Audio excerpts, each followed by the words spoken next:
On va commencer, on a un petit retard. Il y a 4 interventions au lieu de 3. Alors on a à peu près 2 heures, pas tout à fait. Alors je pense que c'est important de se limiter un peu. Je propose 1 orateur par intervention, 10 minutes par discussion. J'espère que ça va. Alors, on commence avec M. Nicolas Erlinger de la revue du mouvement qui va nous parler de l'importance du mouvement Occupy. Bonjour, alors je m'excuse pour le titre à rallonge, en fait j'ai fait l'erreur de débutant de ne pas donner de titre à ma proposition et du coup c'est un copier-coller qui est un peu bizarre. Ceci dit, ça dit un peu ce que je voudrais essayer de soumettre à la discussion ce matin, qui est de tenter de poser quelques pistes de réflexion pour comprendre un peu ce qui s'est joué dans les nouveaux mouvements de 2011 et la manière dont ces nouveaux mouvements peuvent ou ne peuvent pas s'insérer dans la vague précédente de mouvements, notamment dans la dynamique altermondialiste qui a émergé à partir de 1994 au Chiapas, évidemment avec les contre-sommets et l'invention du Forum social mondial. Et puis, actualité oblige, je voulais quand même aussi faire une petite parenthèse, mais qui n'est pas complètement éloignée, sur la question de Notre-Dame-des-Landes, vous savez, ce terrain à côté de Nantes, de bocage, que le gouvernement veut transformer par la force en aéroport, et qui est en train d'être expulsé assez violemment. Enfin, le fait que les expulsions soient violentes, par exemple, n'est pas le problème principal, le problème c'est les expulsions, qu'elles soient violentes ou pas. Donc revenir aussi un peu là-dessus. Donc, on a eu en 2011 au moins 3 vagues de mouvements. La première vague, c'est évidemment la plus marquante, c'est le cycle des révolutions arabes, qui lui a fonctionné sur le registre un peu de la traînée de poudre. C'est-à-dire que de la Tunisie, ça s'est un peu répandu avec des fortunes diverses à l'ensemble des pays du sud de la Méditerranée.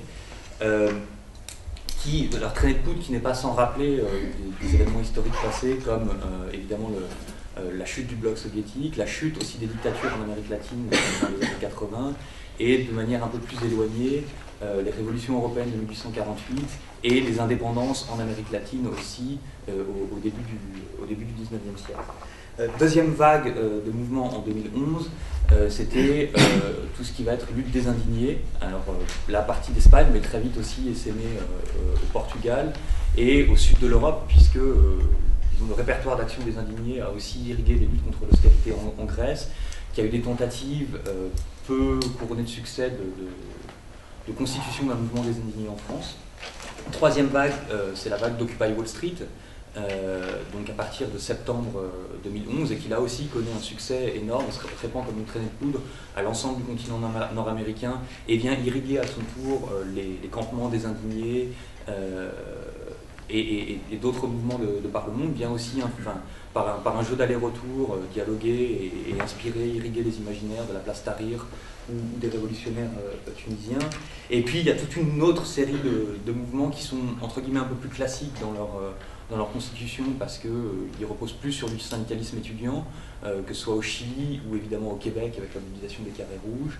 Et puis on a d'autres mouvements comme les Y en a marre au Sénégal aussi, qui de manière par ailleurs extrêmement novatrice, en utilisant le hip-hop, ont réussi à faire chuter, à faire en sorte qu'Abdoulaye Wade accepte sa défaite à la présidentielle.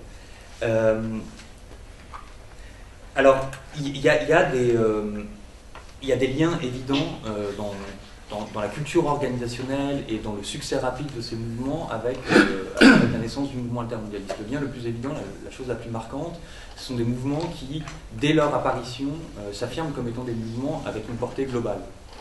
Et ça, c'est vraiment quelque chose qui rappelle ce qui s'est passé au Chiapas et dans le mouvement altermondialiste. Dès l'étincelle de l'insurrection zapatiste de janvier 1994, il y a la volonté de dire, certes, c'est une lutte qui concerne le Chiapas et le Mexique, mais derrière, ça interroge d'autres choses, puisque le 1er janvier 1994, c'était l'entrée en vigueur de l'accord de libre-échange nord-américain.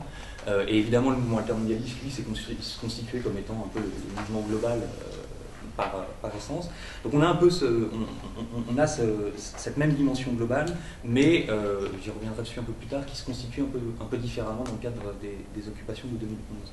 L'autre chose, c'est que ce qui avait fait le succès rapide du mouvement intermondialiste, c'est en fait la capacité à articuler trois dynamiques différentes, à les mener ensemble.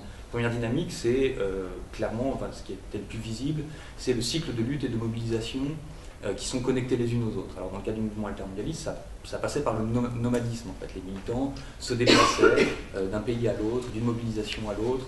On allait manifester contre l'OMC, contre le FMI, on allait au Forum social mondial de Porto Alegre, on allait à Seattle, on allait à Prague, on allait à Gênes, etc.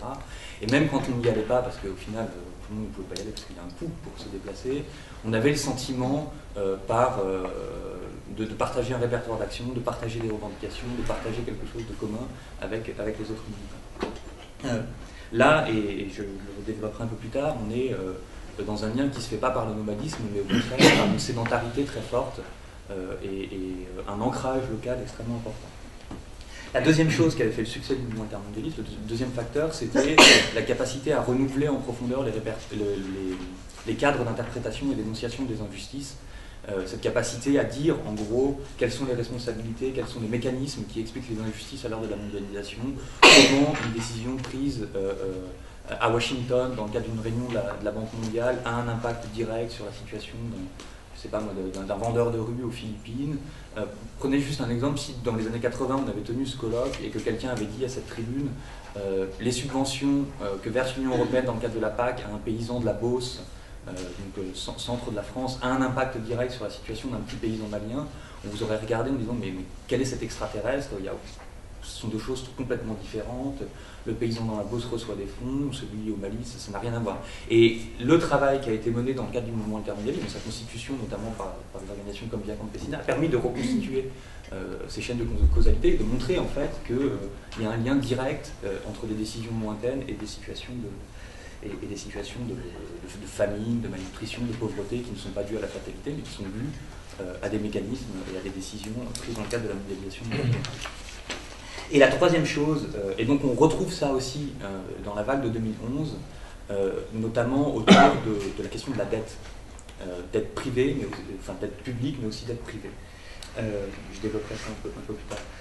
Et troisième chose qui explique le rapide succès du mouvement intermondialiste, c'était en fait le cycle d'innovation organisationnelle, cette espèce de truc où on construit un mouvement et en même temps on essaye d'inventer de nouvelles formes de coordination. Alors nouvelles, il faut le discuter, mais en tout cas des formes de coordination spécifiques à ce mouvement. L'exemple le plus typique, c'est l'invention du Forum social mondial, mais plus généralement, ce sont ces espaces de coordination transnationale, à la fois souples et pérennes, fonctionnant sur les principes d'horizontalité. Et là, on a la même chose dans le cycle de mouvement de 2011, y compris Place Tahrir et en Tunisie, même si ça a été moins analysé parce que on a beaucoup plus insisté sur, et c'est normal, sur la portée directement transformatrice du pouvoir sur place et sur les impacts géopolitiques, mais il y a eu Place Tahrir ou dans les sit-ins de la Casbah en Tunisie aussi des pratiques micropolitiques d'horizontalité et d'assemblée. Ce n'est pas uniquement des formes qu'on a retrouvées à la Puerta del Sol ou à Occupy Wall Street. Ceci étant, l'émergence des mouvements de 2011 pose de nombreuses questions aux organisations plus anciennement insérées dans le mouvement intermondialiste. La première question, la manière dont on peut le résumer, c'est qu'on a un cycle de lutte globale qui s'est constitué sans espace de coordination et qui ne s'est pas constitué, par exemple, dans le cadre du Forum social mondial ou dans le cadre d'un contre-sommet. C'est quelque chose qui s'est construit par en bas et les acteurs de ces luttes-là n'ont jusqu'à présent pas vraiment manifesté le désir de rejoindre les espaces de coordination existants. Du côté des organisateurs du Forum social mondial, il y a la volonté d'ouvrir le prochain Forum social mondial aura lieu en Tunisie, et il y a la volonté des organisateurs de l'ouvrir aux indignés, aux acteurs d'Occupy Wall Street, etc. Mais du côté indigné, donc du côté d'Occupy Wall Street, il n'y a pas vraiment... Il y a quelques individus qui sont intéressés, mais au fond, il y a au mieux une indifférence polie, et au pire, une volonté de dire que c'est des vieilles manières de faire, qui ne sont pas en fait pas la même culture organisationnelle. Et de fait, il y a plusieurs points qui permettent de comprendre un peu ça. Le premier point, c'est que, c'est un peu une tautologie de le dire, c'est un peu une banalité de le dire, mais ça a des implications assez concrètes.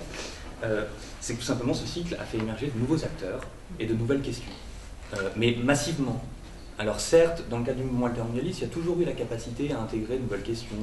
Ça a pu être la question des accords de partenariat économique entre l'Union européenne et les pays du Sud. Ça a pu être la question des intouchables quand le Forum social mondial a été organisé en Inde. Ça a pu être diverses questions et divers nouveaux acteurs, mais ça n'a jamais été quelque chose de massif. Ce sont des organisations qui ont rejoint un processus et qui se sont insérées dedans. Il n'y a pas eu de transformation majeure. Or là, on a, une arrivée massive, et notamment de jeunes militants en situation de précarité qui posent des questions qui ne sont pas posées dans le cadre du mouvement altermondialiste jusqu'à présent.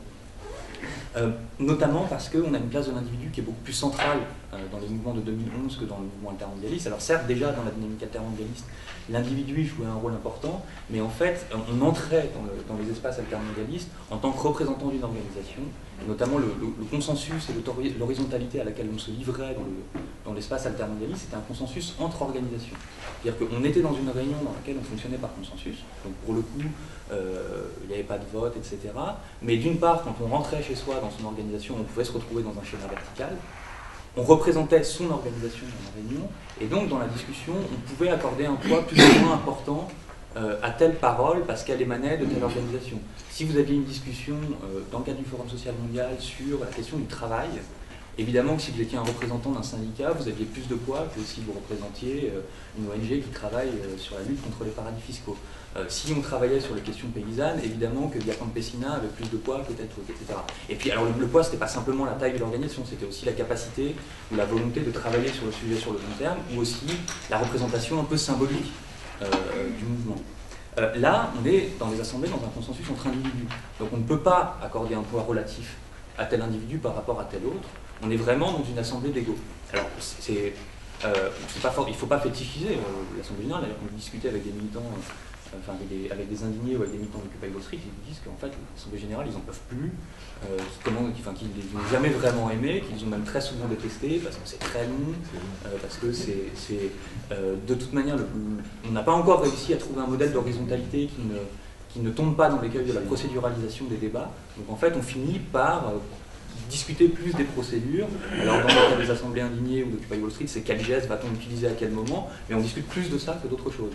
C'était très frappant, à Nice, on avait organisé avec Attaque France une réunion, des premières rencontres, alors toutes petites, hein, mais avec des militants d'Occupy Wall Street, d'Occupy London, des indignés espagnols, français, des Grecs, des Tunisiens, des Égyptiens. On avait 4 heures d'assemblée, donc c'était quand même un temps un peu limité pour discuter à 80 ou 100 personnes de ce qu'on pouvait faire ensemble. La première heure a été consacrée à expliquer quels étaient les gestes, les signes utilisés dans les diverses assemblées et à se mettre d'accord sur les signes que l'on allait utiliser dans l'assemblée de 4 heures qui était ouverte devant nous. Procéduralisation extrême, voire bureaucratisation. C'est pire qu'une bureaucratisation, c'est une micratisation. C'est-à-dire qu'on n'a même pas de bureau, mais on est des bureaucrates.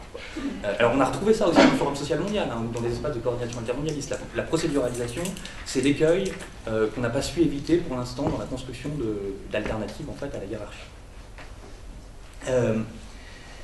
Place de l'individu plus centrale et nouvelle question, notamment la figure de l'individu endetté. On a travaillé dans le cadre du mouvement altermondialiste énormément sur la question de la dette, mais c'était toujours la dette publique dont il était question. C'était l'annulation de la dette du tiers-monde, c'est maintenant un audit de la dette publique, alors que ce soit des États ou des collectivités locales. Là, ce que pose notamment Occupy Wall Street, mais ce qui joue aussi en Grèce et en Espagne, c'est une grève, alors qui parfois est assumée, comme c'est le cas à Occupy Wall Street, qui parfois se fait par la banque, comme c'est le cas en Grèce, une grève des remboursements de l'endettement.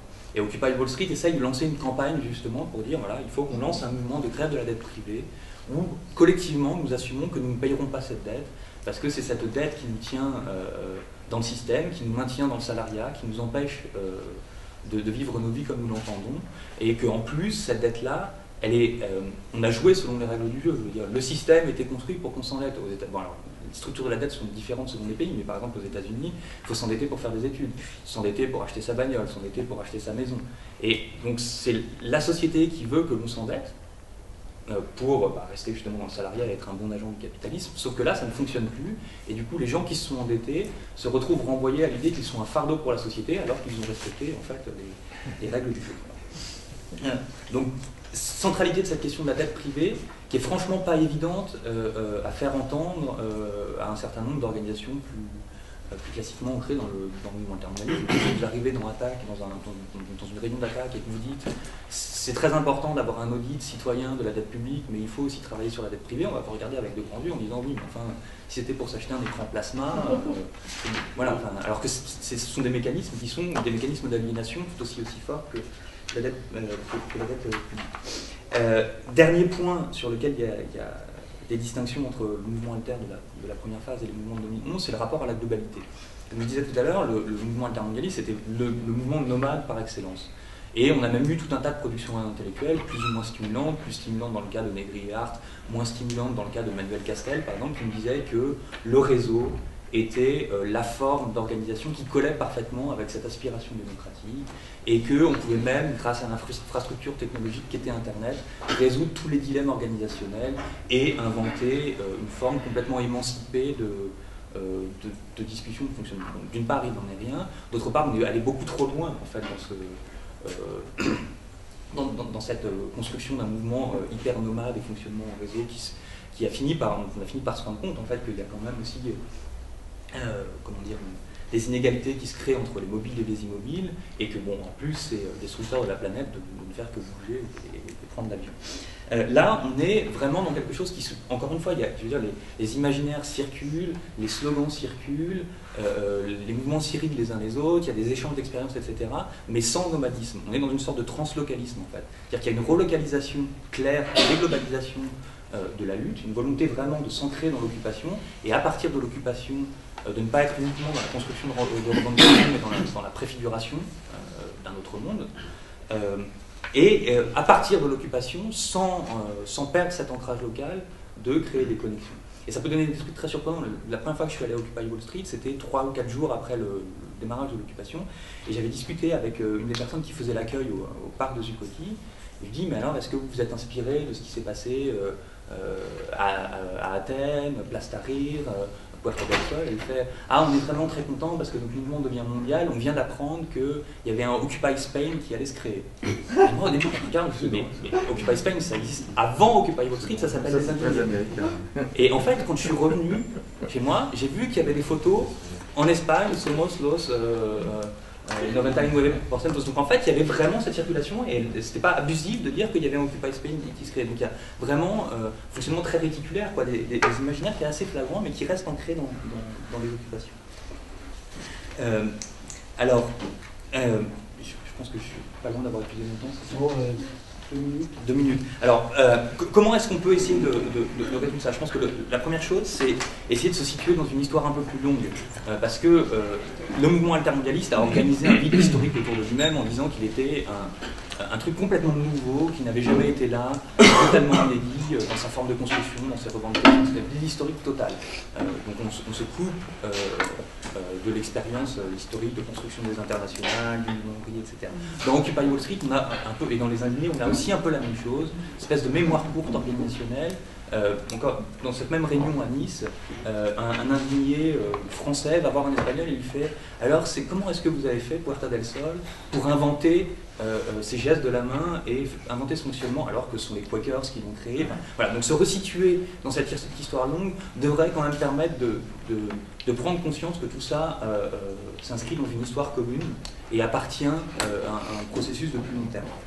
Deuxième chose, c'est, je pense aussi qu'il faut retrouver une forme, une manière de faire des sciences sociales et de faire de la sociologie qui ne soit pas uniquement dans la description ou dans l'analyse de la société, de ses dysfonctionnements, etc., mais qui retrouve une sorte de puissance imaginative et qui permette de venir renforcer les innovations sociales dans des processus. Alors ça peut être de la recherche-action, ça peut être... Parce qu'au fond, le mystère en sociologie, finalement, c'est pas tant ce qui dysfonctionne, mais c'est ce qui fonctionne. Et ce qui est mystérieux, du coup, dans ces trucs comme Occupy Wall Street, etc., c'est qu'il y a 1001 raisons pour que ça ne fonctionne pas. Les 1001 raisons pour que, à la première AG, ça se casse la gueule, parce que c'est trop long, parce que c'est chiant, etc. Et puis finalement, ça a pris, ça a essaimé, etc. Donc essayer de retrouver cette puissance imaginative de la sociologie. Et, dernier truc, en 1 minute, sur Notre-Dame-des-Landes, je trouve que c'est très intéressant de dire cette incapacité qu'on a en France à construire un mouvement de solidarité avec ce qui se passe à Notre-Dame-des-Landes. Notre-Dame-des-Landes, contrairement à ce que certains ont dit, notamment José Bové, n'est absolument pas le Larzac, jusqu'à présent en tout cas, des années 2010. Pourtant, on pourrait très bien considérer que Notre-Dame-des-Landes, c'est la déclinaison rurale et française d'Occupy Wall Street. On a des gens qui sont dans une occupation locale, qui posent une question globale, parce que ce qui se passe dans le bocage nantais ne concerne pas que les agriculteurs qui sont sur le terrain et les riverains qui seront victimes des nuisances sonores de l'aéroport, ça nous concerne toutes et tous. Bon. Donc on a cette capacité à partir de Notre-Dame-des-Landes. En plus, il y a des forums contre les grands projets inutiles et imposés, donc il commence à y avoir des liens qui se construisent. Mais on n'arrive pas à penser cette question comme étant globale. Alors ça renvoie à tout un tas de trucs. Je pense qu'il y a un truc qui est lié à la ruralité, qu'on n'arrive pas à concevoir que cette question-là, hors la question alimentaire, que les questions qui se posent dans la ruralité nous concernent nous aussi, les urbains. Mais je pense qu'au-delà de ça, il y a aussi, et ça renvoie à l'imaginaire lié au nomadisme. Le trafic aérien, son augmentation n'est pas liée uniquement au voyage d'affaires.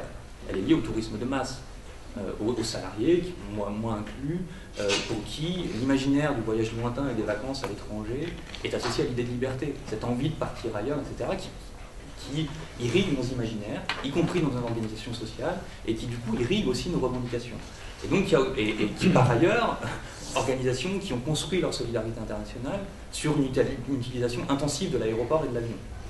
Et du coup, il y a aussi un travail à faire là-dessus pour nous permettre de saisir que ce qui se joue à Nantes, c'est aussi quelque chose comme Occupy, et à faire vivre concrètement cette solidarité et cette capacité à construire un mouvement qui ne soit plus global mais translocal. Voilà.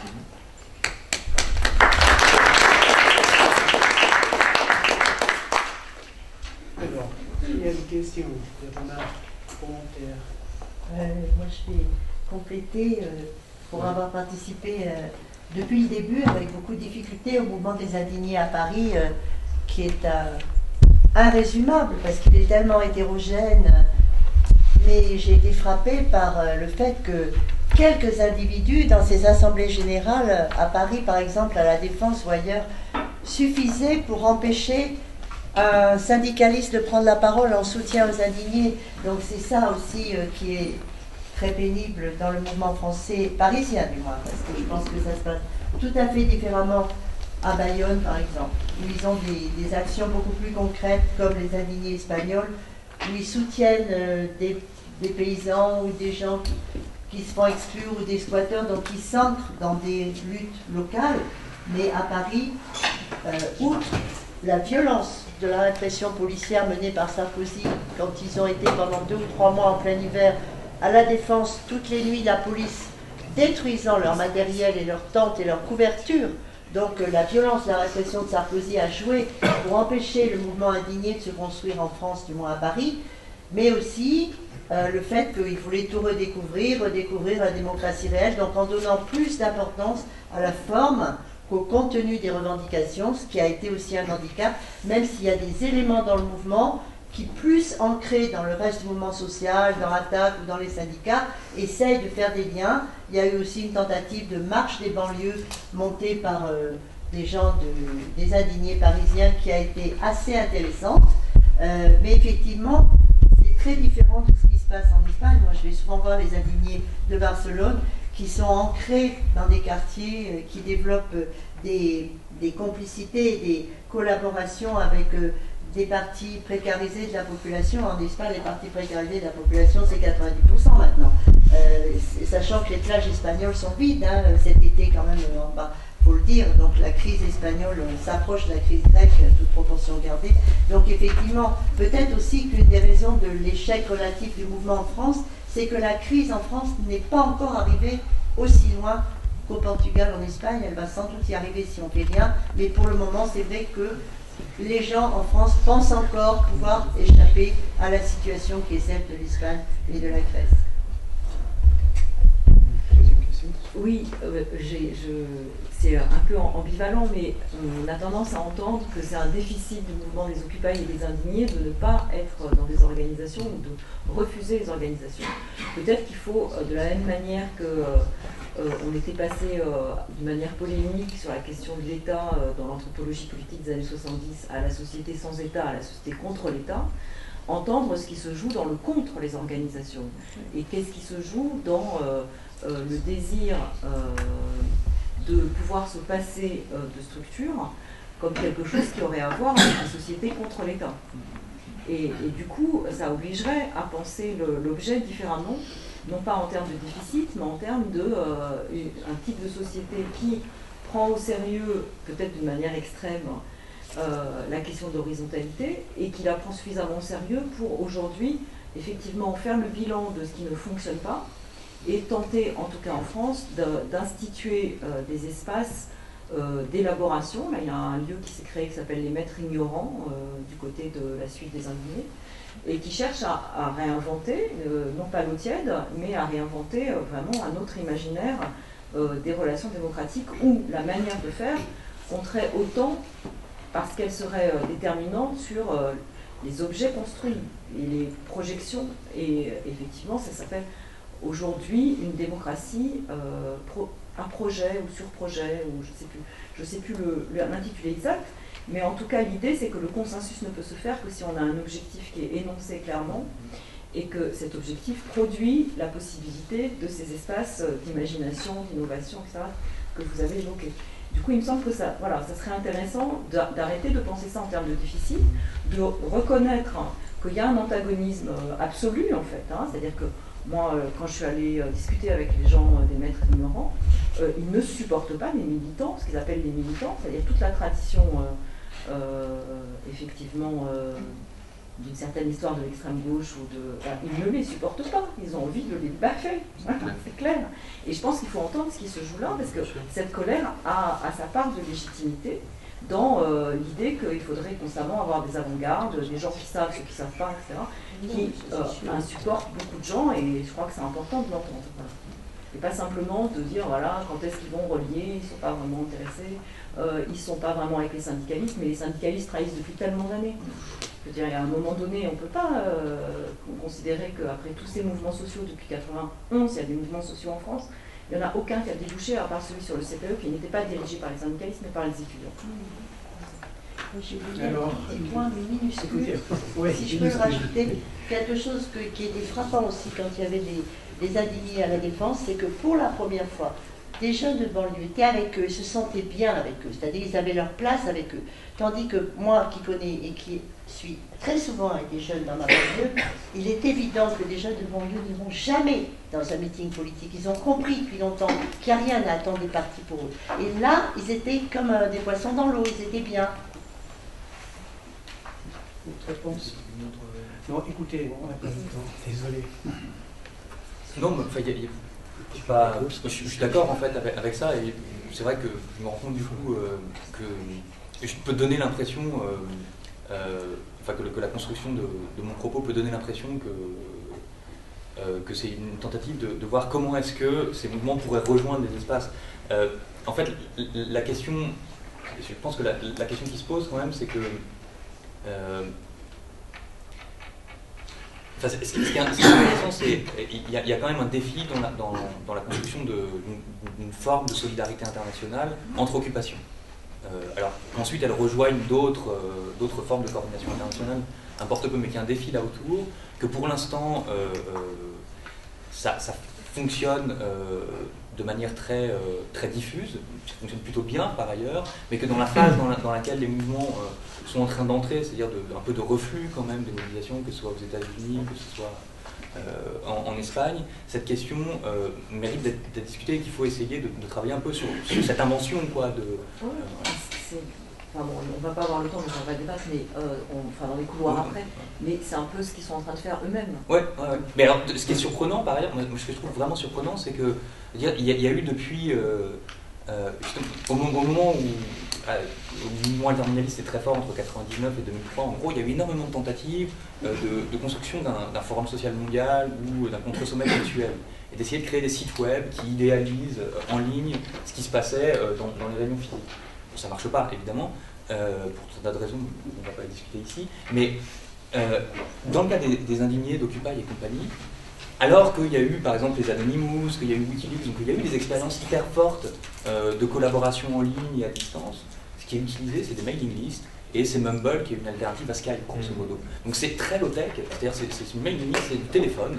Donc on n'a pas du tout cette volonté, il n'y a pas du tout de recours à la technologie, et ça aussi je trouve ça très intéressant, quoi. Mumble, c'est un peu technologique quand même. C'est un Skype un peu amélioré, quoi. Ouais, enfin... c'est un téléphone, enfin, c'est Non, une mais vidéoconférence. Enfin, dans c'est une même pas certaine mesure, une pratique d'assemblée, on ne peut pas réinventer la Lune non plus. Oui, non, mais je veux dire par rapport aux tentatives des années 2000 où on voulait créer des réseaux sociaux en ligne hyper forts, où on collaborerait, on créerait des groupes, on discuterait des agendas, etc. Il n'y a pas du tout ça. Mais pour le coup, je ne l'identifie pas comme un manque, au contraire, je trouve ça. Ce sera intéressant, quoi, de cette détechnologisation aussi. C'est pas sûr. Hein. Enfin, bon, je pense qu'on a quelques communications, donc on en discutera d'autres occasions, d'autres moments, mais c'est pas sûr, ça. D'accord. Alors, je donne la parole à Sharon Ferret de l'Université de Toulouse, qui va nous parler du paradoxe des indignés. Bien, merci.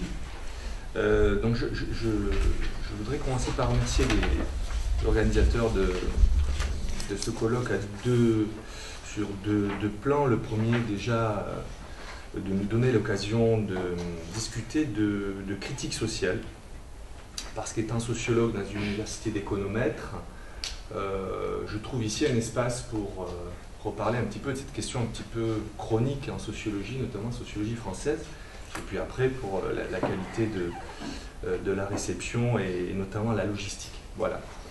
Bon, moi je vais parler des indignés, mais en fait je vais commencer par m'excuser parce que quand je suis allé travailler en Espagne, où j'ai vécu 5 ans, c'est un mouvement qui ne m'intéressait pas. Donc tout ça vous expliquer que je l'ai étudié parce qu'il a surgi sur un terrain où je ne l'attendais pas. Donc je m'explique, je suis en train de soutenir ce qu'on appelle quelque chose d'un peu barbare, une HDR, à l'école des hautes études, avec Michel Viviurca, dans la tradition d'une sociologie d'Alain Touraine sur les nouveaux mouvements sociaux. Et Michel Viviurca, considérant que j'étais en Espagne et que je ne travaillais pas assez, quand j'étais professeur invité à l'Université Autonoma de Barcelone, me dit bon, mais dis-nous quelque chose sur l'Espagne aujourd'hui, et travaille en particulier sur les régionalismes et la question de la violence. Bon. Donc j'ai essayé d'esquisser un modèle théorique, explicatif, de savoir ce que devenait militantisme, radicalisme, question nationale, question sociale, Pays Basque, Catalogne. Et au moment de terminer, mauvaise surprise, donc j'étais sur le point de rendre un manuscrit, c'était mai 2011, donc je voyais quand même que ça commençait à bouger, mes clients commençaient à s'investir autre part. Et là, badaboum, je suis à Barcelone, place de Catalogne, et là, il y a quelque chose qui se passe assez... bon, alors, faire attention au spontané. Hein. Faire attention au spontané, c'est quelque chose qui...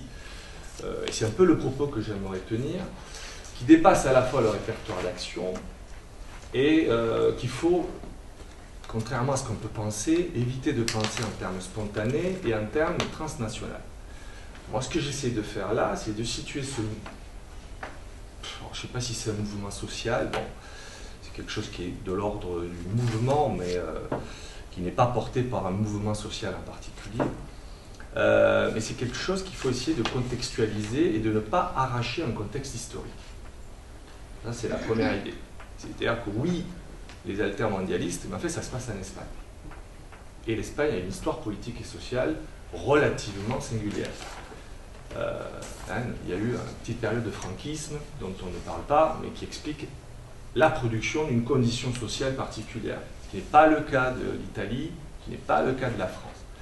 Bon, les gens qui par exemple luttent aujourd'hui, il y a une mémoire collective, s'attaquer à un syndicat en Espagne, c'est s'attaquer à des gens qui ont subi la répression physiquement. Donc le rapport de force s'inscrit dans un contexte historique assez important, assez singulier. Et deuxième point, c'est la question que tu as abordée, qui me semble essentielle, et que c'est une mutation anthropologique qui, moi, j'ai vu en Espagne, à partir de mes terrains, donc ce n'était pas du tout les terrains indignés au départ, c'est une mutation anthropologique sur laquelle on passe très très vite et qui n'est absolument pas abordée. Ce n'est pas la question de l'individu, c'est la question du sujet. C'est-à-dire que c'est tout à fait différent. On a des gens plutôt jeunes qui, d'ailleurs, qui subissent, qui à mon sens absolument transversal dans ces mouvements, si on veut être un peu imaginatif sociologiquement, qui subissent une crise très particulière, qui est une crise du passage de l'âge adolescent à l'âge adulte. C'est-à-dire c'est des gens dont on dit qu'ils sont de plus en plus diplômés, qui qui sont de plus en plus intégrés, qui sont de plus en plus connectés et qui sont de plus en plus vulnérables. En Espagne, vous avez des gens surdiplômés qui vivent chez leurs parents. Bon. Donc, cette condition-là, elle est vécue, c'est ce que disait Bourdieu, dont on peut se poser la question, la jeunesse n'est-elle qu'un mot, hein. Bourdieu disait la jeunesse n'est qu'un mot, c'est-à-dire qu'il y a jeunesse et jeunesse, il y a des jeunesses précarisées, puis il y a des jeunesses. Donc il y a différentes façons de vivre sa jeunesse selon l'origine sociale. Là, on peut considérer que la jeunesse, une forme de mouvement, en tout cas en Espagne, en France peut-être, d'homogénéité, de précarisation, même s'il y a des degrés de précarisation. Donc je ne suis pas sûr qu'on ait le bon vocabulaire quand on veut avoir analysé ces mouvements et la question de l'émancipation et la question de la domination. Je ne suis pas sûr que quand moi je parle avec les Indiens, qui étaient en fait mes étudiants, puisque j'avais un cours de sociologie à l'Autonoma, alors l'Autonoma ça rigole pas, hein. L'Autonoma c'est le berceau d'un radicalisme politique très alternatif, culturellement, et ça on en parle très très peu de la question culturelle, mais qui est une culture très avant-gardiste, hein, si vous connaissez Barcelone. Bon, c'est très inventif, c'est très radical. Bon, moi j'aime beaucoup, en particulier à titre personnel, mais c'est basé vraiment, c'est une culture un petit peu différente. Bon, donc ces gens-là, quand je leur parlais de Bourdieu, de domination, de Boltanski, ils me disaient mais de quoi tu parles, hein, tu vas nous libérer de quoi? Donc je trouvais dans ces témoignages l'idée qu'il y avait un sujet, non pas un individu, qui essayait de se construire dans un contexte d'incertitude, qui voulait à la fois participer à la vie collective sans subir des contraintes collectives traditionnelles de partis, de syndicats, de symboliques nationalistes qui étaient capturés au Pays Basque ou de symboliques catalanistes qui étaient capturés par d'autres, qui voulaient être un petit peu autonomes par rapport à ce qui constituait l'identité dans le système industriel. Alors qu'est-ce qui se passe?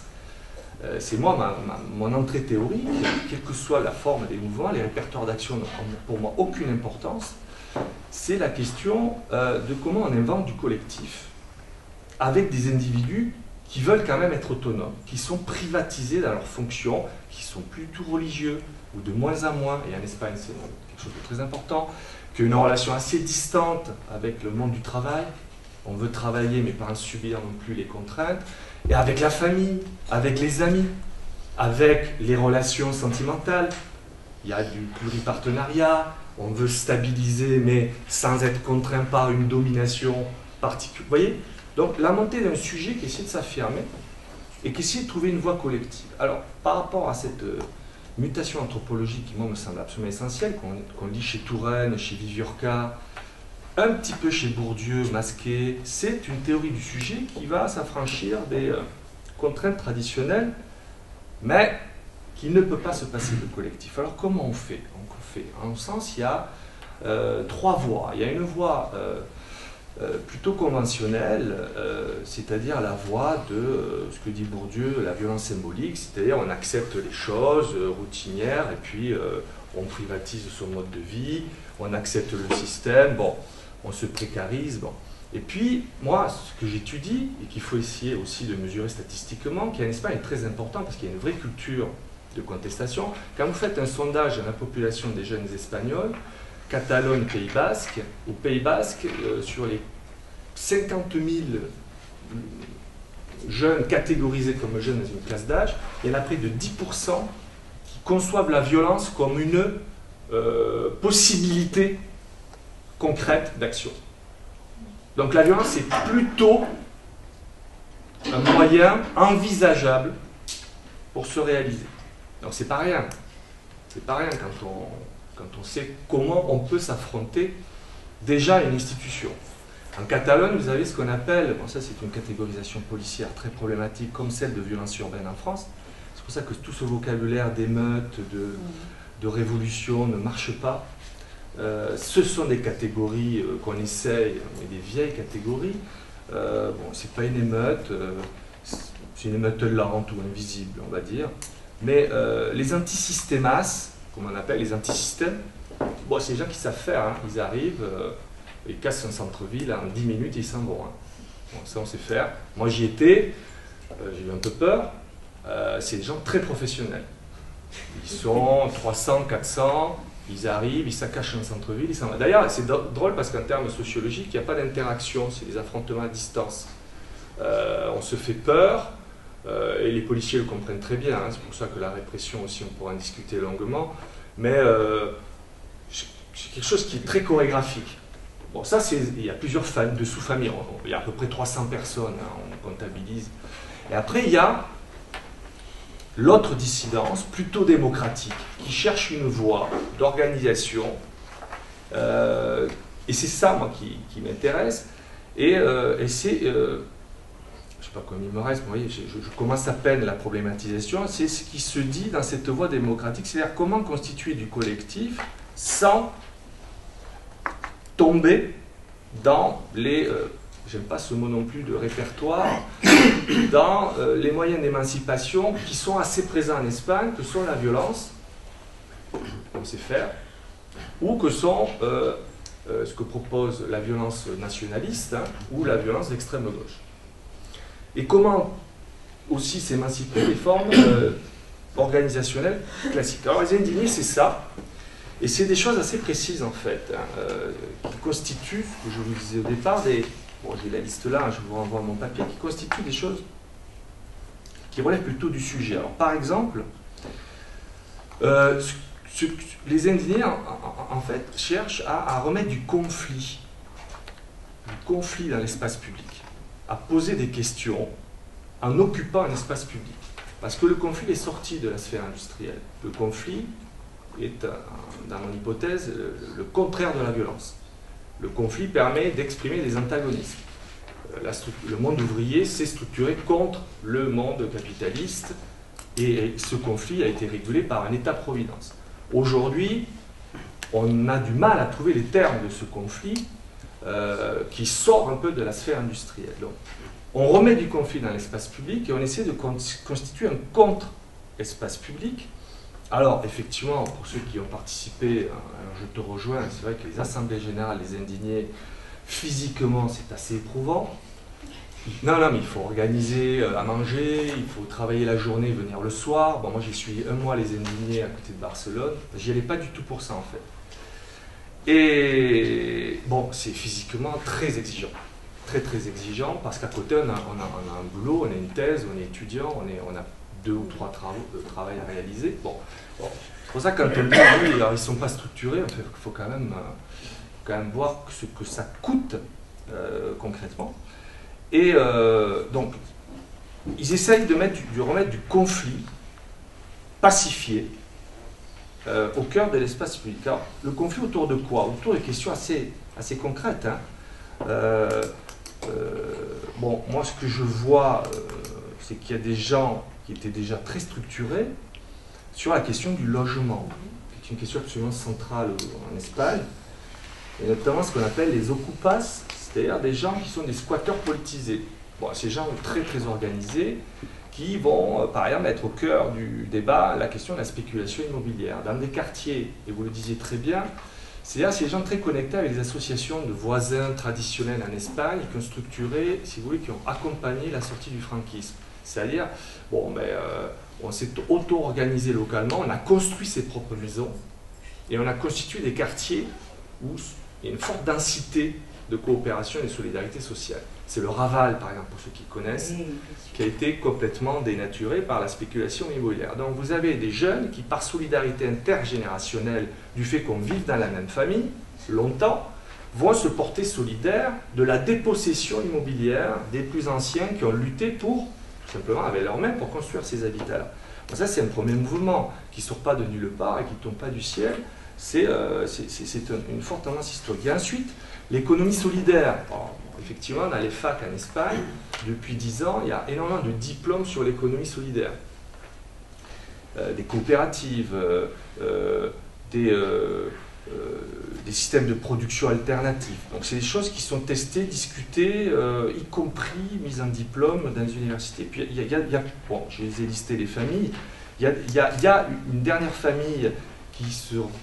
J'étais assez surpris, qui se revendique du situationnisme, c'est-à-dire des gens plutôt du milieu artistique qui proposent une espèce de créativité, de création permanente, Et ça se concrétise par le détournement des symboles culturels. Hein, vous lisez les petits films, les petites animations. Par exemple, ce qui a beaucoup de succès en Espagne aujourd'hui, c'est les parodies de séries télévisées. C'est-à-dire, bon, là je vais intellectualiser, hein, le capitalisme culturel. Bon, la télé espagnole. Encore 2 minutes. Ouais, bon, je commence. Je vais finir très vite. Hein. Bon, tout ça qui fait que toutes ces micro-histoires, ces bouts d'histoire se sont agrégés, mis en place par... Et au cœur, c'est la question qui s'est posée, c'est la violence. Et moi, j'ai été frappé, qui est un répertoire, je le rappelle, assez naturel en Espagne, ou qui peut être plus facilement qu'ailleurs mis en œuvre, a été complètement rejeté, mais non pas par un pacifisme béat et optimiste, mais un pacifisme extrêmement stratégique. C'est-à-dire que c'est des gens qui ont contrôlé en interne la possibilité de dérives violentes. C'est un vrai travail permanent. Pourquoi? Un, parce qu'on considère que les coûts sont exorbitants du fait de l'histoire de la police espagnole aussi. Et deux, qu'en interne, des anciens systémas ou des gens qui viennent de la violence nationaliste ont considéré, parce qu'ils ont fait de la prison, parce qu'ils ont reçu des coups, parce qu'ils ont été déstructurés par des conflits assez durs, ont abandonné momentanément la violence pour regrouper et rejoindre ce mouvement. Alors je finis là-dessus, parce que c'est... donc pour répondre à Bourdieu, c'est pas une violence symbolique, c'est une victoire symbolique. Là où on attendait de la violence, elle n'a pas eu lieu. Et c'est relativement important dans le contexte espagnol, qui est structuré autour de cette idée d'affrontement des régionalismes. D'accord? Où l'État-providence joue un rôle localement très important. Alors pour finir ce que je disais sur la sociologie, moi je ne suis pas d'accord. Je crois que ce qu'attendent les gens, c'est de l'explication et de la montée en théorie. C'est-à-dire qu'ils veulent que ta théorie, elle soit validée par le terrain. Alors les aider à l'ingénierie sociale ou à la sociologie appliquée, moi j'y crois absolument pas, parce qu'ils n'ont pas besoin de vous pour faire ça. Par contre, l'invention de nouveaux cadres théoriques qui ne soient pas imposés en fonction de théories figées qui ne discutent pas entre elles, oui. Merci. Merci.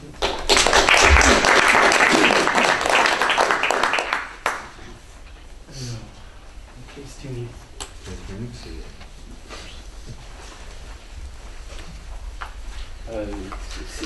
c'est plutôt une remarque. J'ai pas entièrement compris vraiment. Peut-être que je surimpose mes propres catégories là-dessus, mais sur les deux interventions, que tu avais deux façons, en gros, d'étudier un certain nombre de mouvements, et notamment des mouvements qui jouent le jeu d'un vocabulaire internationalisé ou en tout cas globalisé, etc. Soit de les étudier en les mettant en relation, quitte à en montrer les différences avec les précédents mouvements internationalisés, soit de les replacer dans une histoire des luttes extrêmement locale, donc attentive aux trajectoires biographiques précises des personnes qui participent. Ce que j'ai trouvé frappant, c'est que même si vous n'avez pas parlé directement des mêmes mouvements, vous arrivez à des conclusions qui sont quand même diamétralement opposées, dont j'ai du mal à savoir qu'est-ce qui est valide, qu'est-ce qui n'est pas valide. Pour Notre-Dame-des-Landes, par exemple, ce que j'ai en tête, ce que j'aurais en tête, mais c'est sûrement une prénotion, c'est que ça n'a absolument rien à voir avec le mouvement altermondialiste de quelque façon que ce soit, que c'est en lien avec les camps climat, que c'est en lien avec une tradition d'occupation d'autoroutes qui est extrêmement importante en France, dans certaines franges très particulières, qui vient du militantisme antinucléaire, et qu'on est dans cette ligne-là. Et j'arrive pas à savoir si en fait le prisme localiste nous empêche de voir des choses, et donc quand vous dites par exemple que il faut aller retrouver du côté des squatteurs politiques et du côté des militants régionalistes, est-ce qu'en gros on rate pas quelque chose, qui est qu'il y a dans l'apparition d'un imaginaire collectif altermondialiste, ou en tout cas internationaliste, qu'il se passe quelque chose qui transforme radicalement le militantisme local, ou au contraire, est-ce que on se trompe complètement quand on se met à appliquer des schémas de mouvement social international sur des mouvements qui sont faits concrètement par des militants locaux. Et Je pense que c'est complètement différent après selon les endroits, que il n'y a pas la même réponse à ces questions quand tu es à Occupy Wall Street, chez les indignés et en Tunisie. Mais bon, je suis très embêté pour être dans cette incapacité totale de choisir. Donc, est-ce que vous avez, l'un et l'autre, en tout cas vous, parce que vous venez d'intervenir, des méthodes pour voir voilà, à quel endroit est-ce que c'est par le militantisme local qu'il faut saisir la chose, et à quel endroit c'est par des cadres d'imaginaire transnationaux. Bien sûr, mais il y a un moment où il faut... Non. Il faut juste... Alors, mais très court. Bon, très court. Question d'abord vous. C'est vraiment Non. Moi, Ouais. très rapidement, c'était sur la question de la retenue de la violence. Est-ce qu'il n'y a pas un lien entre les types de revendications qui sont complètement noués à quelle possibilité de vivre, le droit de vivre, et cette retenue de la violence? C'est-à-dire que la question de la violence, elle se pose aussi sur le lien qu'on entretient entre une méthode qui serait violente et l'objectif à atteindre. Quand l'objectif est du bien vivre ou de la belle journée de la vie, à ce moment-là, la violence n'est quand même pas le moyen le plus adapté. Et dans mon laboratoire à moi, qui est la Révolution française, quand il y a retenue de la violence, qui est quand même finalement le plus fréquent, c'est parce qu'il y a les femmes, les enfants, le pique-nique, la joie de vivre, et que l'objectif est de pouvoir vivre. Bien sûr. Donc pas de violence, parce que sinon c'est très juste. Après, sur la question de... C'est Samuel, là. Il me semble que c'est pas possible d'avoir à choisir. Parce que si on est dans une configuration historique où, à différents endroits de la planète, des choses émergent analogues, elles sont à la fois éminemment locales dans leur émergence, mais dans une configuration historique qui est transnationale. Et de ce point de vue-là, les imaginaires peuvent être complètement transnationalisés et les expériences totalement locales, avec leurs registres d'historicité qui sont complètement locaux et qui vont varier en fonction des endroits.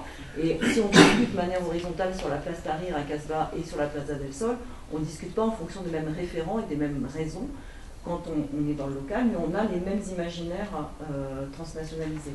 Et du coup, si on prend la notion de scale comme dans Apadura, c'est plus des ethnoscapes, c'est bien quelque chose qui est beaucoup plus large. Mais par contre, les pratiques sont ethno-locales. Et je pense qu'il n'y a pas à choisir entre les deux, il y a à voir comment ça s'articule. Alors, on récolte quelques questions. Oui. Moi, j'ai été frappé par la caractérisation de cette jeunesse très intégrée, diplômée, qui voudrait trouver sa place, qui ne peut pas la trouver dans la société. Et ça me renvoie à une analogie. En France, est-ce que ça existe? Et ça existe dans une catégorie de la population, qui est la jeunesse issue de l'immigration, très intégrée, très diplômée pour une grande partie, et qui ne trouve pas sa place dans la société, alors qu'ils ont fait des études, ou ils souhaitent en faire et les choses leur sont barrées, et ainsi de suite. Et donc, il me semble qu'il y a quelque chose à réfléchir sur ce qui se passe en France dans cette partie de la population, qu'on appréhenderait plutôt, effectivement, par ces parties les plus désintégrées, alors qu'il faudrait plutôt voir ce qui se passe dans ces parties les plus intégrées.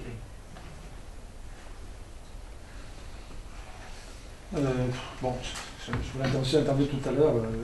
Je ne connais pas ça comme une intervention provocatrice. Hein.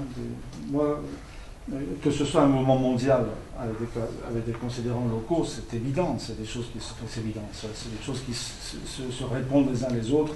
Bon, ça, c'est pas nouveau, ça, qui doit être comme ça. Maintenant, sur les conditions de possibilité de ces mouvements et sur les objectifs qui se donnent, bon, alors évidemment, on peut dire, il faut attention, il ne faut pas regarder en surplomb, ça ne sert à rien de regarder les concepts, c'est pas pour ça. Mais c'est simplement une constatation. Ce sont des mouvements qui s'insèrent dans ce que les classes dominantes autorisent à faire. Mais pour l'instant, elles n'ont pas ébranlé les classes dominantes en quoi que ce soit. Alors, c'est faux ce que je viens de dire, mais c'est pour forcer la dose. J'ai lu un sociologue américain, le nom m'échappe, qui disait qu'Occupy Wall Street avait réussi à dissoudre l'État. Écoutez, les barbosons tombent, l'État américain est parfaitement en place. Et s'il tombe aux mains de Romney, il va l'être encore plus. Donc cette idée-là est quelque chose qui me trouble, disons. Les gens font ce qu'ils peuvent, c'est pas une critique à faire. Ils ne peuvent pas faire autrement, ok, d'accord. Ils font ça, ils ont inventé ça, c'est parfait. Il vaut mieux ça qu'autre chose. Mais bon, le mouvement intermondialiste, il y a un autre monde est possible. On l'a toujours pas. Donc ces questions-là, elles sont quand même devant nous. Regarder ces questions au niveau en disant, voilà, laisser entendre que le problème est résolu par ça, c'est un souci. Non, non, d'accord, il faut quand même le dire. Il ne l'est pas.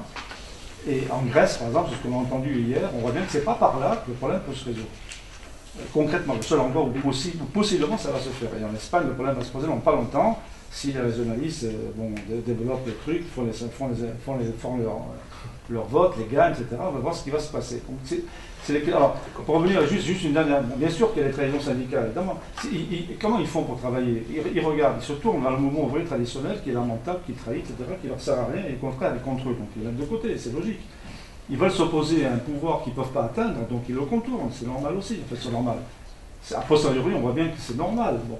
Mais cela dit, le problème central, lui, n'est pas résolu. Le fameux mouvement ouvrier, tel qu'il est, tel qu'il a donné, il a gagné la journée de 8 heures. Le mouvement des femmes a gagné le... Attends, laisse-moi te dire, brutalement, je dis que c'est brutal. A gagné le droit de vote, oui ou non? Oui. Ben, ce mouvement-là, ça fait de maintenant, si on le rattache au mouvement intermondialiste, il faut faire quand même, parce que ça fait un bout de temps que cette question existe, ça fait maintenant 15 ans, il a donné Lula, parce qu'on me dit que les gens ont trahi, d'accord, mais bon, c'est le mouvement intermondialiste a été trahi, mais fondamentalement, de l'intérieur. La personnalité la principale du mouvement intermondialiste a pris le pouvoir pour faire une politique libérale, soutenue par Chavez. Chavez, c'est mieux, mais ce qui soutient Lula. Il faut avoir tout ça en tête quand on dit des trahisons, etc. La situation est délicate, disons, pour aller rapidement. Donc moi, ce n'est pas pour trouver une issue, je ne la vois pas, l'issue en question. Elle n'est certainement pas dans les efforts de militantisme, les deux partis, etc. Ça, c'est une certitude, c'est même pas... Je veux dire, on peut penser à ça, mais ça ne marche pas, ça ne pourra pas marcher. Mais le fait que de dire que le problème se dit... Le fait que le problème ne soit pas... résolu sous les yeux n'implique pas qu'on ne regarde pas les gens qui tentent de le faire. Et par contre, ce qui est énervant, c'est vrai, et alors en tant que sociologue, moi je suis, en tant que point de vue général de théorisation, entendre toutes les théories sociologiques consistant à prendre comme marchand comptant ce que les gens disent d'eux-mêmes, je sais bien que... je sais bien que... Vous avez beaucoup de temps. Excuse-moi, attends, je ne parle pas de toi. Je parle de Touraine, c'est pas toi, mais quand tu as parlé de Touraine, c'est un peu spécial. Bon. Ça, cette façon de voir ça, d'accord, c'est mieux que de parler en leur nom, ça j'ai bien compris. Mais enfin bon, l'idée de croire que quand les gens parlent d'eux-mêmes, ils disent la vérité, franchement, putain, à quoi ça sert d'avoir fait de la sociologie depuis 200 ans pour en arriver à une telle banalité? C'est impossible. Voilà. D'accord. Il faut faire attention avec ces discours. Hein.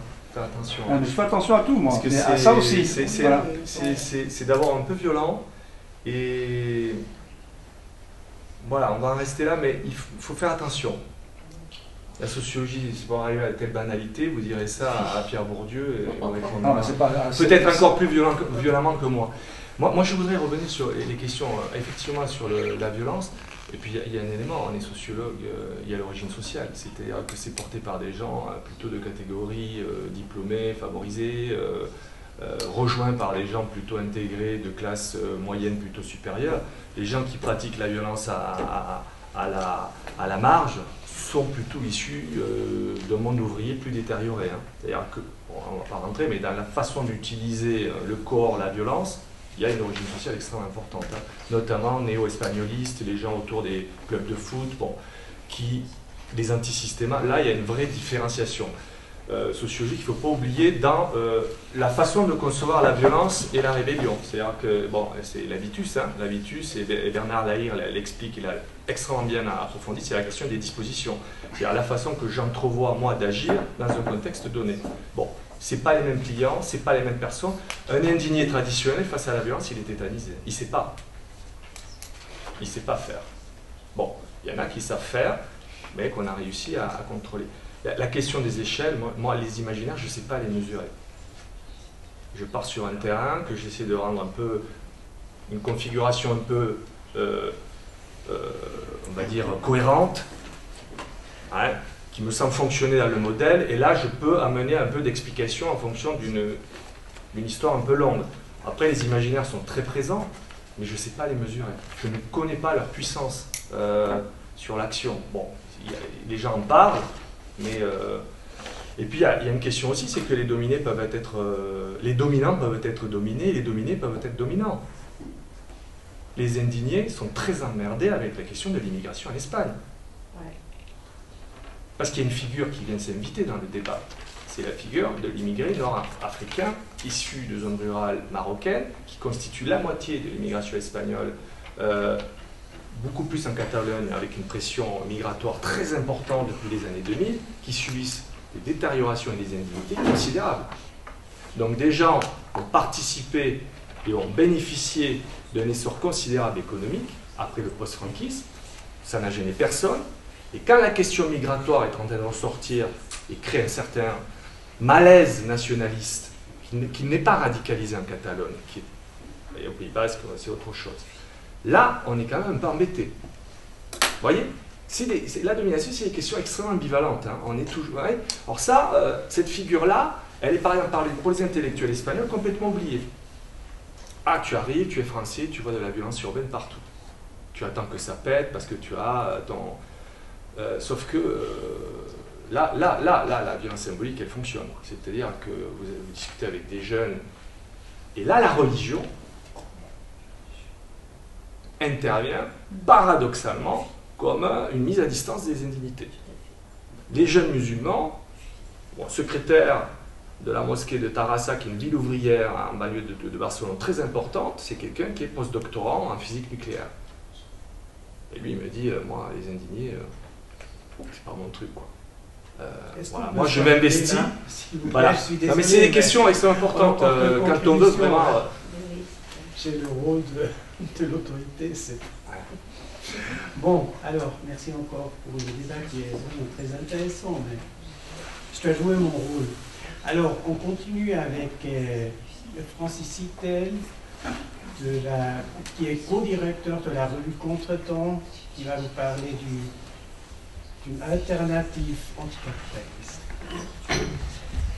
Oui, alors j'ai été délocalisé d'un autre débat, mais bien, j'espère ne pas être trop en position incongrue dans la discussion, parce que je vais essayer de prendre les mêmes questions, en fait, mais d'un point de vue, d'un parti pris, qui est celui du mouvement ouvrier traditionnel. Alors pas les directions qui trahissent, etc., mais la classe en devenir, et qui s'organise, et qui produit des idées, des théories, etc. Alors, bon, d'abord, dans une petite introduction, quelques éléments, quelques rappels que tout le monde sait, mais qui sont utiles sur l'arrière-fond, qui est celui de la crise capitaliste, hein, qui est le paysage dans lequel nous travaillons et que nous étudions tous ces phénomènes. Bon, le fait que cette crise du capitalisme, premier point, c'est une crise d'un modèle d'accumulation qui, sous le nom d'ultralibéralisme ou de néolibéralisme, a porté une attaque systématique contre le mouvement ouvrier, contre les travailleurs, contre les peuples, hein, de destruction des acquis sociaux, de chômage structurel, de remise en question d'un certain nombre de références démocratiques, bon, tous ces éléments-là, hein, qui ont exploité et aggravé une situation de crise d'orientation ou de désorientation du mouvement ouvrier compte tenu de la politique des partis sociaux-démocrates, de l'effondrement du système soviétique qui était assimilé au communisme, et donc toutes choses qui se sont traduites par une absence d'alternative historique et donc d'une période qui est très différente de ce point de vue des périodes en période. Il y a eu des luttes de résistance, il y a eu le mouvement altermondialiste, et ce qui a été évoqué à l'instant, le fait qu'il n'y avait pas de jonction spontanée, facile, entre ces résistances traditionnelles, pour aller vite, et le mouvement altermondialiste. Deuxième élément, le fait que depuis 4-5 ans, on a basculé, hein, avec le fait que ce système d'accumulation est rentré en crise, hein, qu'on a une grande crise du capitalisme, une crise systémique, hein, et qui se développe à l'échelle mondiale et qui se combine et aggrave les autres crises, la crise écologique, la crise démocratique. Troisième élément, le fait que face à cette crise, en particulier en Europe, hein, et au sein de l'Union européenne, le fait que pour l'instant, les classes dirigeantes européennes s'unifient sur l'idée que s'il n'y a pas de perspective de sortie de crise, il y a l'exploitation possible de cette crise à travers les politiques d'austérité pour profiter de la crise, pour détruire un peu plus et peut-être jusqu'au bout les acquis sociaux et démocratiques qui sont hérités de la période antérieure. Donc, la situation actuelle, qui a été évoquée effectivement dans le débat d'hier, le fait que les salariés, les jeunesses, les peuples se trouvent confrontés à un contexte de récession économique, de chômage, de régression sociale et démocratique, et de mise en place de mécanismes autoritaires qui ne peuvent que s'aggraver en fonction de l'évolution de cette crise et des réponses qui y sont apportées. D'où le fait qu'on a une situation où s'actualise la nécessité de réponses radicales en termes de rupture avec ces logiques capitalistes, mais, élément maintenu, qui est que pèse l'absence d'alternative à ce système. Là aussi, ça a été évoqué hier soir dans le débat. Donc, ça c'est une rapide introduction. Mon premier point, c'est que cette situation-là crée un contexte nouveau pour le mouvement ouvrier.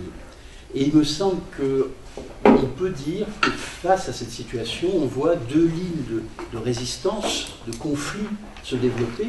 Une première ligne, c'est celle qui vient d'être évoquée à travers, en particulier dans la jeunesse, le fait qu'on voit des potentialités qui sont des potentialités nouvelles, qui utilisent les spécificités nouvelles de la situation, toutes les potentialités qui sont portées par les technologies de communication, qui développent une spontanéité rapide, des formes d'exercice de démocratie directe, l'utilisation des réseaux.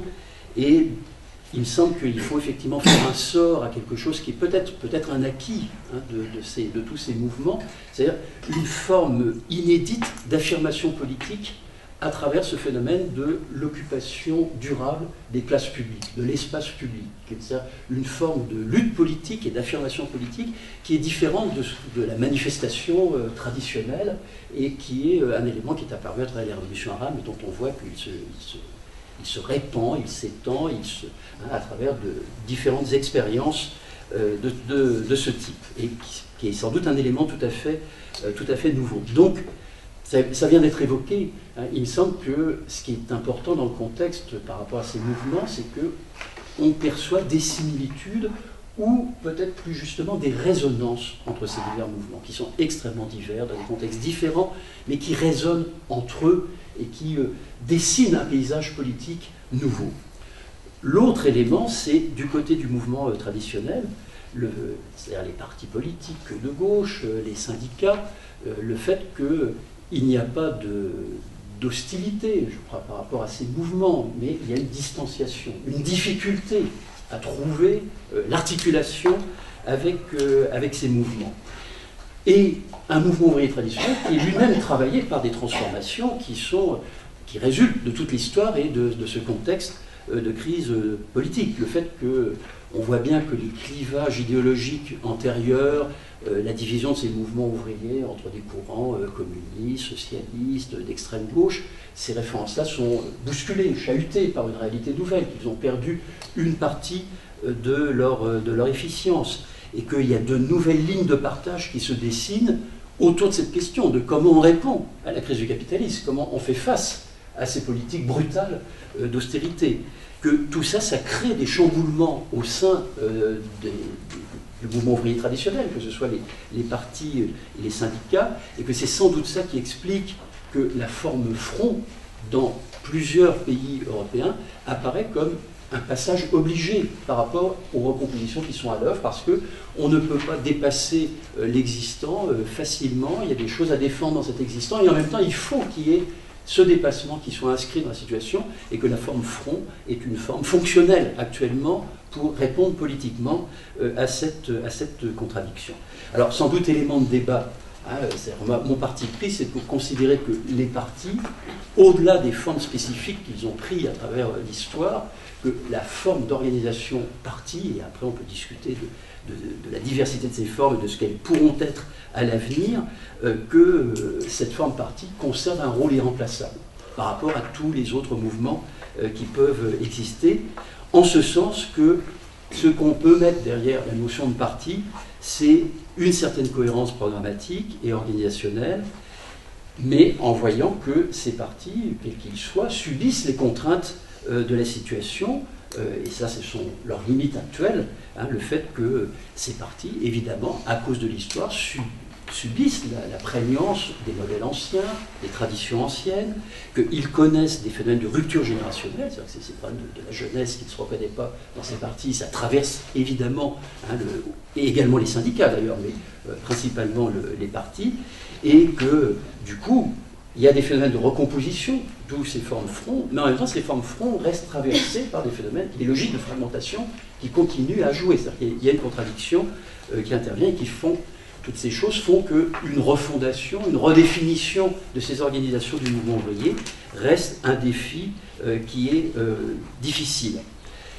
Mon deuxième point, c'est sous forme de question, c'est-à-dire, est-ce qu'il y a la possibilité à l'avenir, en fonction des évolutions de la situation et du développement de la crise capitaliste en particulier, est-ce qu'il y a possibilité de voir converger ou de favoriser une convergence entre ces deux lignes de riposte, hein, entre ce qu'on voit à travers les mouvements spontanés qui ont été évoqués à l'instant et ce que sont les organisations du mouvement ouvrier au sens classique du mot.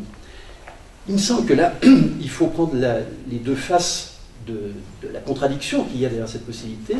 La première phase, c'est que, ça a été évoqué tout à l'heure, c'est-à-dire que ces mobilisations sociales à travers le mouvement, les mouvements des indignés, tous les mouvements de ce type, etc., sont marqués par, quelle que soit leur richesse et leur importance qui ont été soulignées, par une certaine volatilité à partir du moment où, nécessairement, leur lutte s'inscrit dans la durée, où ils sont pris dans un affrontement qui n'est pas simplement un affrontement sur tel ou tel objectif ou telle expression de telle ou telle aspiration, mais où ils sont embarqués dans des confrontations qui sont des confrontations avec l'État bourgeois, avec le pouvoir, et que ce problème-là est un problème qui est incontournable. Hein. Donc certains peuvent théoriser l'idée qu'on peut éviter cette confrontation et l'écarter de la réflexion, mais on voit bien que le problème se pose nécessairement. Et que du côté des partis, on a un petit peu le phénomène inverse. Hein, cette idée que ces partis qui se sont construits contre l'État ont intégré un certain nombre de traits de l'État, fonctionnement, au niveau de leur fonctionnement, au niveau de la prégnance des élections, de l'électoralisme, de leur fonctionnement, tous des éléments qui sont rebutants par rapport à la spontanéité qui est celle de l'autre femme. Je pense que si on prend les syndicats, on a des phénomènes qui sont assez similaires, même s'il y a un ancrage social plus fort des syndicats que des partis ouvriers, et que ces problèmes-là se posent également. Il me semble qu'on peut illustrer ces contradictions dans le cas français par ce qu'on a connu avec, parce qu'il n'y a pas eu le mouvement des types indignés en France, effectivement resté très limité, mais on a eu un grand mouvement social dans la mobilisation en défense du système des retraites, où là on a vu que ce mouvement social, là, au sens classique du terme, était un mouvement qui posait le problème du pouvoir, qui se heurtait au problème du pouvoir dans la mesure où c'est le pouvoir lui-même qui avait voulu cette épreuve de force, hein, qu'il l'avait provoquée, planifiée et qu'il la voulait. Donc il y a fait forcément un moment où cette confrontation avait lieu. Et ce qui s'est passé, c'est que les directions syndicales, là, principalement, mais avec l'appui des directions des principaux partis de gauche, ont évité cette confrontation au niveau de l'État en disant voilà, la mobilisation se base sur des revendications, sur la défense du système de retraite, et l'épreuve de force politique, elle viendra au moment des présidentielles en 2012. Donc on sursoit à cette confrontation politique. Et le résultat de ça est un résultat assez complexe, en fait, puisque ça a permis au pouvoir de Sarkozy de gagner sur le plan de cette épreuve de force, d'imposer sa réforme, et donc du coup de le payer fortement sur le plan politique par un phénomène de délégitimation qui s'est sans doute traduit au moment de l'élection présidentielle. Mais du coup d'une élection présidentielle qui a permis d'écarter Sarkozy, mais dans un contexte de démobilisation ou de non-mobilisation sociale qui fait qu'on est dans une situation d'alternance en fait, et toute l'énergie qui était apparue au moment du mouvement des retraites ne s'est que traduite imparfaitement et incomplètement sur le terrain électoral. Donc on voit là ces mécanismes qui jouent entre mobilisation sociale, intervention des organisations politiques et rapport de force entre les classes. Il me semble que si on analyse ce mouvement et ses conséquences, on a une espèce de leçon de choses sur ces contradictions qui sont à l'œuvre dans la situation actuelle. Je conclus sur le fait qu'à travers ces différentes expériences extrêmement diverses, mais aussi avec ces éléments qui résonnent de l'un à l'autre, à travers les tâtonnements multiples, hypothèses de travail. Il me semble qu'on voit se dégager une possibilité, qui est la possibilité d'une combinaison nouvelle entre ces divers éléments. C'est-à-dire, premièrement, la possibilité que les mobilisations sociales soient de plus en plus amenées à se poser consciemment la question du pouvoir, parce que c'est incontournable. Deuxièmement, que cette intervention, qui est la spécialité ou la particularité des organisations, des partis, ou voire des syndicats dans leur domaine, c'est l'intervention sur le champ électoral, sur le plan institutionnel, puisse intégrer l'énergie qui est portée par ces mobilisations sociales. Et donc, troisième élément, l'idée que si cette combinaison se fait, on a à ce moment-là une possibilité, une ouverture pour une redéfinition, reconstruction du mouvement ouvrier, et sans doute de la même manière une redéfinition, reconstruction de ces mouvements sociaux, le lien trouvé avec la jeunesse, avec tous ceux qui sont porteurs d'autres références, et avec un élément commun à ces trois éléments, qui est une particularité, je crois, de la période, qui est l'élément de la démocratie. C'est-à-dire que la question de l'exigence démocratique, elle est portée différemment, mais elle est portée par tous ces secteurs. Hein, cette idée que la redéfinition ou la refondation en question est nécessairement démocratique, c'est posé. Juste un dernier mot, parce qu'il faut rattacher justement au contexte qui est celui de la crise capitaliste, avec les menaces mortelles pour nos sociétés dont cette crise est porteuse. Il me semble que c'est cette crise qui impose cette triple transformation.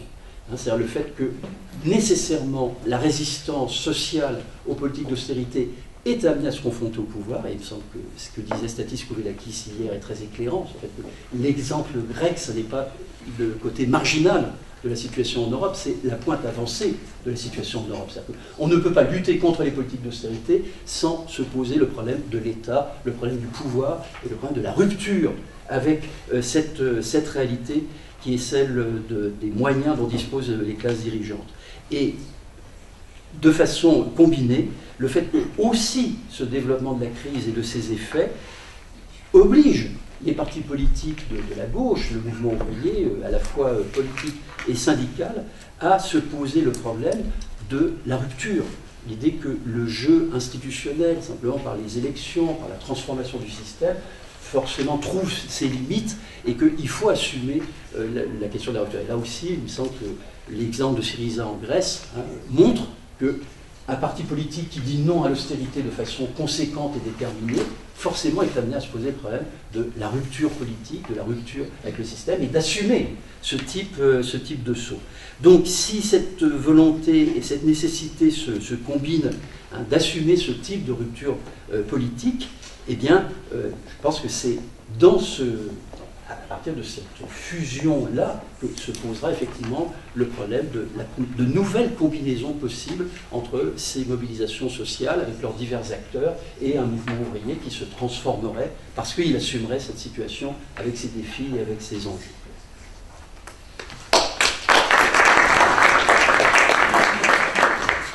Bon, merci bien.